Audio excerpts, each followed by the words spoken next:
Ok, passando esse Drecha Rei, tá? Então, Drecha Rei, eu já falei que o grande evento tem aquele história esquisita com o Duco. Aí depois a gente tem uma época de muitas guerras.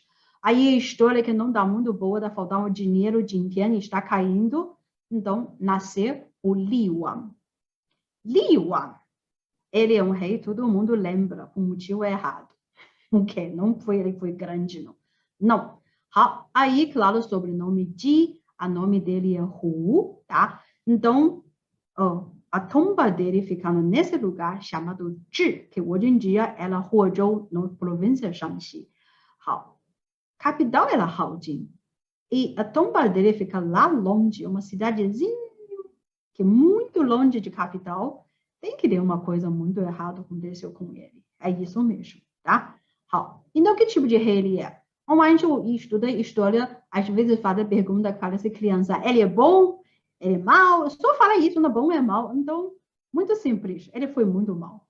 Então, vamos entender por quê, tá? Então, a situação, eu já falei, anos de guerra. E não somente na época dele, tá? Mas quando chegaram nele, a guerra não parou, continua para a defesa, para a conquista. Aí gastaram muito dinheiro. E neste momento vai precisar mais, exatamente quando precisava mais, o Jintian não está ajudando. Já fala que o sistema não funciona bem. Aí tem uma coisa pessoal. O crescimento de ganância do rei. Como assim? Você não é rei? Você não é o homem mais rico da China? E ainda você vai precisar mais? Isso que eu não entendo sobre fortuna. Quando quem tem mais, sempre quer mais. Aí ele tem ganância, queria muito dinheiro, mas na mesma época o país precisa mais e não está produzido. Aí eu preciso de uma solução, gente. Não tem dinheiro, preciso de dinheiro, eu também quero dinheiro. O que eu posso fazer naquele momento se eu fosse rei? Ok?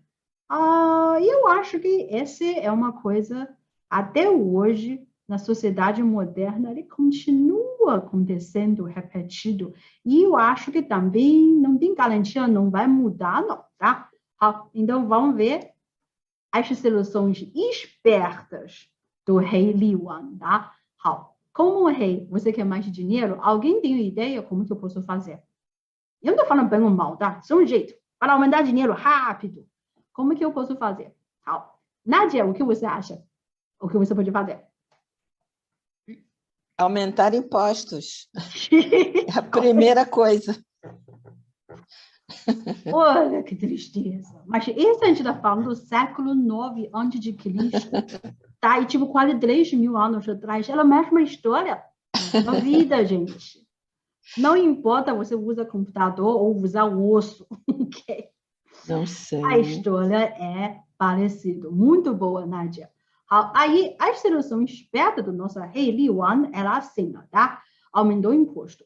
Mas, gente, tem tanto imposto já, a gente está pagando isso, aquele, e já está pago, não? De intensa, né? Que tamanho? Ele fala que não, a gente precisa pagar um novo imposto. Então, Nádia, aumentou o imposto, inclui inventar novo. Esse novo imposto, como que é incrível, era o nome dele, tá? Esse imposto, nome é chamado Zhuanli. Zhuanli, essa palavra, até hoje na China, chinesa moderna, a gente usa muito. Patente. É uma coisa que alguém vai falar que você inventou uma coisa, aí depois outra pessoa quer produzir ou usar, tem que pagar um direito de uso para você. Aí o que você possui, essa coisa é chamada patente, não é? Então, definição moderna. Mas a China já tem essa palavra no século IX a.C. Foi quem que inventou? Nossa, Li Wan. Já tem essa palavra, Zhuanli, e até hoje, mesmo sentido, patente. Então, o que ele falou? Ele falou, agora tem um novo imposto, é um patente, e vocês têm que pagar porque vocês usam, né? Esse patente do rei, claro. Aí, esse pago pelo uso da patente do rei. Aí, novo, que patente que o rei tem? Eu não vou usar, eu não vou pagar imposto. Primeira coisa, a gente pensa normal, né? Mas eu quero saber o que um rei pode considerar porque ele tem um patente e a gente tem que pagar e porque a gente usa. Tem alguma coisa? Pode considerar imaginando? Então, eu falo que, eu sou fazendeira. eu plantar as coisas, e eu já está pagando o Jintian que trabalha naquele terra no meio, não é? Que mais imposto eu preciso? Já está pagando. Eu não vou usar nenhum patente. Olha, vocês precisam mais de imaginação neste momento, tá? Vamos ver o que considerar. O que ela considerar usos da patente do rei? Assim, ó. Dá para ver esse desenho? Qualquer atividade envolvida com a natureza, ela é considerada uso da patente do rei. O que é isso? Eu vou precisar madeira para construir casa. Eu vou pegar um peixe no rio, eu vou caçar, eu vou colher alguma erva para uso medicina. Isso é normal, né? Tudo isso é considerado uso da patente, porque natureza, os montanhas, os lagos, os rios, é do rei. Então, se você fazer isso, tem que pagar. Então, imagina, gente, a conceito da cabeça das pessoas, que não é muito diferente como hoje em dia, tá? Mas, na época deles, viviam na natureza, porque as pessoas têm bem mais conexão com a natureza, totalmente baseado disso. Então, você vê uma montanha que alguns milhões de anos antes de ser humano existe, já está lá. Quando eu preciso de alguma coisa, eu vou lá pegar e voltar para casa. Como assim eu vou pagar imposto por causa disso? Não é montanha cobrando o rei, porque o rei fala esse é o uso da patente do rei. Então as pessoas ficam felizes, gente. Eu tenho que pagar tudo isso? O rei fala, você precisa pagar. Ok, então essa é a nossa solução muito esperta do nosso rei Li Wang, tá? E claro que ele não fez sozinha, ele tem um ministro muito famoso.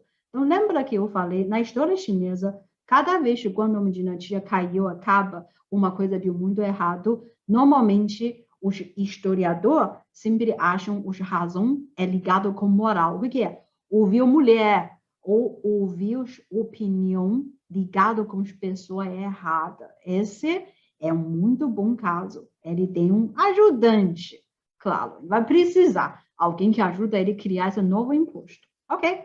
Então, a gente pode imaginar como que as pessoas pensam. Mas, e outras pessoas na equipe dele? Tá? Aí, agora chamou esse aviso do nobre Rui Liangfu, tá? Então, Rui Liangfu era tão famoso por causa de essa conversa ele tinha com o rei. Aí, primeiro, essa conversa é muito parecida com uma discussão de advogado. É muito lógico. Primeiro, ele começa, ele fala que a natureza era para todo mundo. Então, a conversa, discussão, começar com essa base. Natureza é do povo. E segunda, a fonte das fortunas produzidas pelo povo era a natureza. Sim, ser humano faz a fortuna, mas a fonte era da natureza, tá? E depois, por isso, se um conectado com o outro, por isso, ninguém deveria possuir patente dos recursos de fortuna que vieram da natureza. Se a natureza é de todo mundo, aonde vem esse conceito de patente, mesmo você é rei? Ok? Aí outra coisa, um rei nunca deveria brigar com o povo sobre benefícios. Esse é um pensamento fundamental final no futuro, tá? A gente vai falar de novo isso. Esse é um pensamento muito profundo, ficar na filosofia de confucionismo. Eles acham que o fortuna no mundo, ele é uma quantidade fixa. O pensamento deles já assim, tá? Uma quantidade fixa, vem de natureza. Aí, a pessoa produzir alguma coisa, plantar uma coisa, você fazer seda, o que nesse processo, ele não vai mudar o final quantidade. Meio parecido com quanto que a natureza deu para o ser humano é X. E não importa como você produzir, ele não vai aumentar. Então, isso significa um rei não deveria brigar com o povo. E também tem outro tipo de atividade, tipo comércio, empresário. Como que empresários, os confucistas acham que eles não produzem nada. Só vende uma coisa mais caro e ganhar benefício. Isso não é um jeito de viver honestamente. Então, é um tipo de briga benefício com o povo. Ok? Então, o rei nunca deveria fazer isso e, pelo contrário, o rei deveria dividir futuro com seu povo. Claro, essa é vamos falar que é uma situação ideal. Na realidade, um rei nunca divide nada, só cobra imposto, tá? Mas que esse nobre, Rui Liangfu, que ele acha deveria ser assim. Aí depois, última coisa, perigoso. Brigas com seu povo sobre fortunas causariam perigos verdadeiros para a monarquia.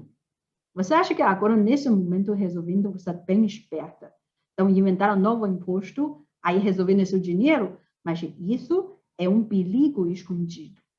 E no futuro, esse perigo vai ver a verdade, tá? Então, esse pensamento que eu peguei no Shiji, tá? No Shiji. Aí eu acho que é uma discussão bem interessante, porque muito parece um contrato de um advogado, tá? E o rei ouviu ou não, gente? Sim, o Juliano, você tem muita razão, tá? A gente vai parar de esse imposto. Claro que não. Aí ele não ouviu. E o povo? Como lidar com um povo frioso? Lembra eu falei que agora todo mundo está frioso, porque a gente pescar, caçar, pegar uma coisa, madeira, tudo tem que pagar imposto. Então, a solução para a nossa rei, eu falei, como lidar com o povo frioso? Vocês conseguem ver, né? É isso? Ele não deixava ninguém falar e reclamar. Ela tão sério, tão sério. Ele tem um sistema, ele criou o meio, vamos falar, Big Brother, assistindo, olhando, observando todo mundo. O povo, e as pessoas dizendo que a pessoa encontrar na rua, todo mundo tem medo de conversar. As pessoas não conversavam. Então, fazer o quê? Eles dão um sinal de olhos. E chegar nesse ponto, porque todo mundo tem medo. Aí, o rei, neste momento, quando ele sempre cala a boca de todo mundo, e ainda com o novo imposto, ele fica muito feliz. Ele até falou com a equipe dele que eu resolver tudo. Não tem problema nenhum. Aí, essa é que é a solução bem esperta da nossa língua. Tá? E quando chegar nesse momento, gente, você não acha que isso parece com vida real? Até hoje, não é? 3.000 anos de história, parece que não mudou tanto, não. Aí continua. Então, vamos não deixar ninguém falar, mas tem alguma pessoa que sugerir que vai falar uma coisa? Meio parece esse Rui Liangfu também. Tem um duque. Então, esse duque chamado Zhao Mugong. Tá? Mas esse duque, ele falou uma coisa aqui, 凡人之口甚于樊窗. Esse já veio expressão na China. É já veio 成语, a gente usa até hoje. Ele falou para nós, rei, esperta, tá? O desastre causado por bloquear a voz do povo é mais perigoso do que uma enchente causada por bloqueio nos rios. Então, você não deixa a pessoa falar, cala todo mundo. Esse é meio parecido você tentar bloquear um rio, não deixa o rio passar. Talvez funcione algum segundo, algum dia, mas quando o rio passando, aumentando a água de quantidade, o que aconteceu? Com certeza vai ter enchente. Naquele momento, não tem mais volta, não é? Então, quando você olhar aqui o tamanho do Rio Amarelo, cada ano a gente tem que lidar com a enchente de Rio Amarelo. Você imagina na sociedade, você não deixa ninguém falar, aí é mais perigoso do que um enchente. Então, esse que Zhao Mugong que falou, tá? Muito famosa expressão, a gente usando até hoje. Aí, ele não ouviu. Ele falou que ele é muito esperto. Tá tudo resolvido. Tudo sob controle. A gente esperou 3 anos. Não foi tanto tempo, tá? 3 anos depois da criação do imposto de patente. Gente, vocês podem imaginar o que aconteceu? Depois de 3 anos. Ok. Aquele povo, né? Foi calado, pagando imposto, que não faz sentido nenhum. Depois de 3 anos. Vamos na rua.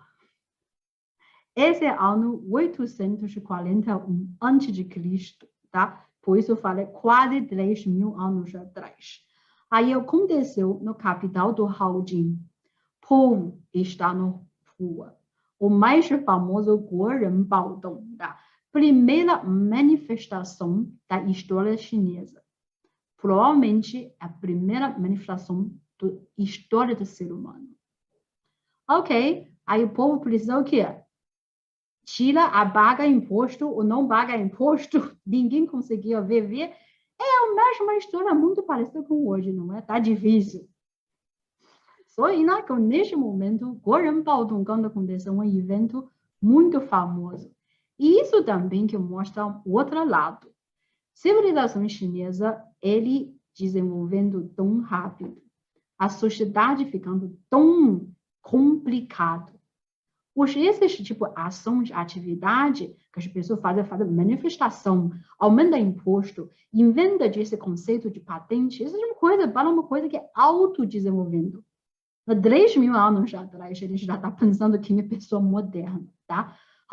Aí, Guoren-Baodong, muita gente está na rua, tá? Aí, vamos fazer o que agora? Pedir baixar imposto ou pedir tirar o imposto? Aí, o rei, claro que ele mandar soldados dele, o povo não tem medo nenhum. Isso Lao Tzu também já falou. Então, você deixa a pessoa viver, eles têm medo de quê? Ok, então, eles foi no palácio. Ela pegava esse rei e pergunta a ele o que aconteceu com o imposto.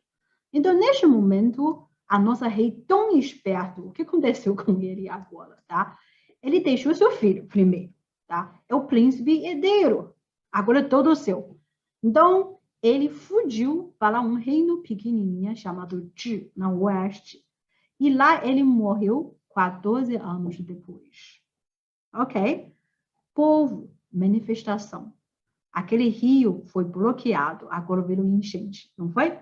Então, Zhao Mugun avisou, aconteceu. 3 anos depois de imposto, aí ele tinha que sair, fugir no capital e viver num reinozinho até morreu. Isso que é o fim do Li Wang. Tá? Neste momento, a gente tirou esse rei. E agora? A pessoa tem que viver, né? Tem que ter alguém ajudou. Para o sistema ou para a situação voltou normal. Então, neste momento, a gente vai ver a lealdade do Duque Zhao Mugong. Zhao Mugong é uma figura que podemos falar que ele totalmente combina com aquele padrão ideal de um homem perfeito nos olhos de Confúcio. Ele avisou o rei quando ele estava fazendo besteira. Agora, rei fugiu. Situação era tão ruim. O que ele fez? Ele deveria fazer alguma coisa benefício, tipo, na conta dele, ou ele mostra a lealdade. Ele falou que se vê o rei, nunca deveria reclamar nas situações perigosas, tipo, neste momento. E mesmo que reclamasse, nunca deveria ter ódio. Rei fez tudo errado. Mas lealdade, esse é necessário para quem serviu ele. Ele não vai mudar. Então, o que ele fez? Ele escondeu o príncipe herdeiro na casa dele. E depois, o que aconteceu? Você pode esconder esse príncipe na sua casa, mas o povo lá na rua, né? Todo mundo batendo porta na sua casa. O que ele fez? Ele entregou seu filho para manifestantes. E entregou seu filho. Isso significa o quê? Uma coisa boa vai acontecer com esse filho? Claro que não. Manifestação com violência, gente, quando totalmente perdeu o controle. Não pode ser uma coisa boa. Mas por que ele entregou ao filho dele? É em vez de príncipe. Ele falou para o povo, esse é o príncipe. Para acalmar o povo. Então, sacrificou o filho dele para proteger o príncipe. Esse que Zhao Mugong fez, tá? Lembra eu falei quem era o que antepassado dele? Era o do Zhao Gongwu, tá? Zhao Gongshi, desculpa. Zhao Gongshi. Aí, passando nesse tempo, o que vai ser a Zhou Chao agora? A gente vai ter uma muito diferente época. A nova época. Ninguém tinha visto na história. O que é isso? Esse ano a gente chama de Gonghe. 好, interessante essa palavra 共和 em chinês moderno, hoje em dia, continua a existir, significa república. Tá? Mas naquela época não é bem assim. Esse 共和 é mais em sentido de juntar em paz. 好, aí a união regente. Então, Jin, esse príncipe herdeiro, ele era jovem demais. E o nosso, que é o Zhao Gongmu, escondendo ele em casa, ele criou esse príncipe na casa dele. Aí, o rei, nesse momento, né, foragido, ele ainda estava vivo. Mas quando ele ainda estava vivo, isso significa que você não pode inventar outro rei. Será ilegal. Mesmo ele é um rei terrível, tá? Então, não existe. Ele ainda estava vivo. Então, a gente tem uma situação de a gente tinha rei, mas não está aqui. Ele não está funcionando. Então, como que a gente vai fazer? Os dois duques, tem outro duque chamado Zhou Dingong. Tá? Então, Zhou Dingong com Zhao Mugong, os dois juntos, decidiram tomar a esposa de regente. E, claro, tem o apoio dos vassalos nobres. Então, os dois virou o líder da China por 14 anos, até o Li Yuan morreu. Então, quando Li Yuan morreu, o príncipe Jin também cresceu, aí eles voltaram devolvendo o poder para ele. Então, nessa época, é muito estranho. Podemos falar que a gente nunca tinha visto esse modelo na China. Ninguém vê que quando tinha rei, aí a gente inventar uma coisa chamada regente, aí tem dois duques controle ajudando, até a hora quando o velho rei, mesmo que tão problemática, quando ele morreu, aí a gente pode ter um novo rei. Isso é um sistema criativo. Mas ajudou a situação? Ajudou sim, tá? 好, então, o rei Jingwang, tá? Esse príncipe, então, quando ele virou Xuanwang, que é o próximo rei, que semana que vem a gente vai estudar, ele foi um bom rei? Foi sim. Ele tentou muito. Também eu acho que esse é diretamente ligado com a educação do Zhao Mugong, tá? 好的? Então, estranha época, manifestação, o rei esperta, a tuco chamosa. Eu acho que nesse período não é tanto tempo, mas é tão interessante e tão moderno, não é? Ok.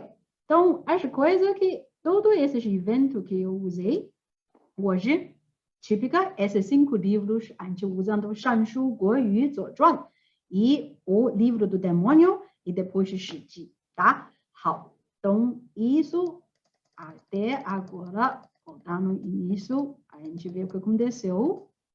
Ok. Chegamos neste momento, tá? 共和, regente, vermelha, porque tão estranha, não tem rei. Tinha rei, não tem rei, meio estranha.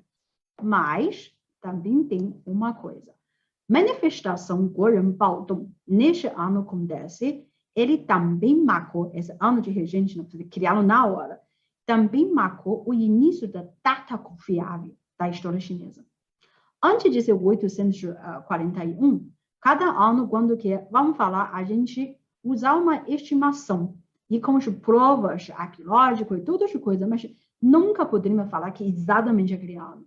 Então, às vezes, já pode errar muito, tá? Mas, depois de 1841 a.C., a calendário na história chinesa ficando cada vez mais confiável. Então, eu falo que o horário pode chegar, às vezes, já de chegar um evento, até o horário se sabe. Claramente, que ano, que dia, que aconteceu o quê. Então, cada vez quando eu falar, ano 221, primeiro imperador, velho imperador, e eu falo isso, porque é sério essa data. Não é uma admiração, alguém adivinhando. Porque a partir de 841, então, anticristo, a data é tudo confiável. Então, coisa muito importante. E hoje a gente também vê, na época de Yuan, acontecer esse efeito borboleta. Um pequenininho reino, ninguém acha que é importante, tá? De alguém que cuidando do cavalo. E depois vai levantar o poder. 700 anos. Muitas gerações, mas eles conseguiram.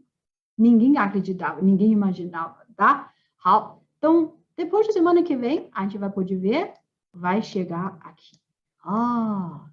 Nesse rei, tanta história para a gente falar. Então, nessa vez, a gente vai falar fato e ficção. Porque sobre esse rei, tem uma ficção muito interessante de falar na semana que vem, tá? 好的? Então, nossa aula hoje até aqui.